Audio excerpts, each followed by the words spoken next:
Hello दोस्तों, आज हम बात करेंगे एक ऐसे टॉपिक के ऊपर जिसमें जाने अनजाने में बहुत सारे लोग इसके अंदर इन्वॉल्व होते हैं और आए दिन हम ऐसी घटनाएं भी देखते हैं कि जिसमें गलती ना होते हुए भी कई सारे लोग एक गलती का शिकार हो जाते हैं और कानून इसके बारे में क्या कहता है। तो दोस्तों समझते हैं इसी बात को। आज हम समझेंगे भारतीय न्यायिक संहिता की धारा 190 को, यानी कि बीएनएस की सेक्शन 190 के बारे में। दोस्तों ये क्या कहती है? भारतीय न्यायिक संहिता की धारा 190 बताती है कि ये जो है अवैध जमाव को लेके बताई गई है, यानी कि जो पब्लिक बिना किसी वैध रीजन के इकट्ठा हो जाए, जिसको अनलॉफुल असेंबली बोला जाता है। यानी कि कई बार हम देखते हैं कि कुछ लोग मिलके ये सोचते हैं कि चलो भाई हम किसी से झगड़ा करने जा रहे हैं या कोई ऐसी घटना को अंजाम देने जा रहे हैं या कहीं बलवा करने जा रहे हैं, तो अगर ऐसे लोग 5 या 5 से अधिक लोग कहीं जाके इस प्रकार की घटना को अंजाम देते हैं और उसमें से सिर्फ एक व्यक्ति उस घटना को अंजाम दे दे, बाकी खड़े रह जाएं, तो अगर उस व्यक्ति ने जो अपराध किया है, बचे हुए सारे व्यक्तियों पे भी वही अपराध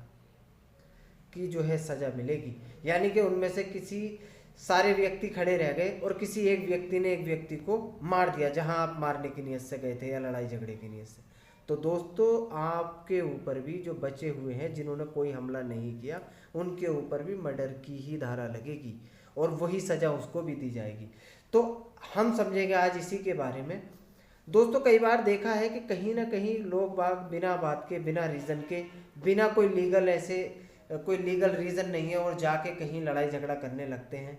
और समूह का समूह बना के चले जाते हैं। तो दोस्तों ऐसी कंडीशन में क्या होता है, वहाँ पे कोई क्राइम हो रहा है, कोई बलवा हो रहा है और कुछ लोग अनजाने में, जिनको जानकारी भी नहीं होती है या उनको जानकारी होती है कि वहाँ झगड़ा होने वाला है और देखने के लिए ही चले जाते हैं, तो ऐसी कंडीशन में आप भी अपराधी हैं अगर वहाँ पे कोई क्राइम हो गया है तो दोस्तों हमेशा इस बात की सतर्कता रहें, जानकार रहें, क्योंकि कई बार हम देखते हैं हमारे समाज में कहीं झगड़ा हो रहा है, कहीं ऐसी घटनाएं होने वाली होती है और हमको पता है कि वहाँ झगड़ा हो रहा है, लेकिन हमारे परिवार से हमारे बच्चे या हमारे बड़े बूढ़े या कोई भी हमारे यहाँ से वहाँ चला जाता है सिर्फ ये देखने के लिए कि वहाँ क्या घटना घटित हो रही है। तो ऐसी स्थिति में जो वहाँ घटना हुई है और आप वहाँ की सीसीटीवी कैमरे में या वहाँ के किसी साक्षी, ऐसा कोई साक्षी मिल जाए कि जिससे ये साबित हो जाए कि आप वहाँ मौजूद थे घटना के समय, तो मेरे भाई मेरे दोस्तों आप भी उस घटना में उतने ही अपराधी कहलाएंगे। तो ऐसी यदि कहीं कोई ऐसी पब्लिक इकट्ठी हो जाए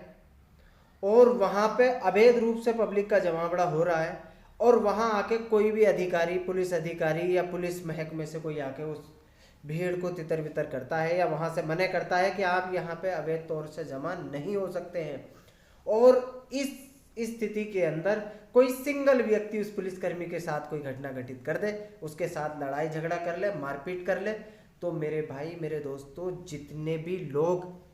वहाँ पे उस समय वल्वे में मौजूद हैं, उस जमावड़े में मौजूद हैं, उन सभी के ऊपर वही सेक्शन लगेगी जो एक सिंगल आदमी के मारने के ऊपर लगी है। और इसी का एक जीता जागता एग्जाम्पल अभी कुछ ही समय पहले हमने देखा भी है। तो दोस्तों आप सतर्क रहें, होशियार रहें, जानकार रहें। Thank you so much.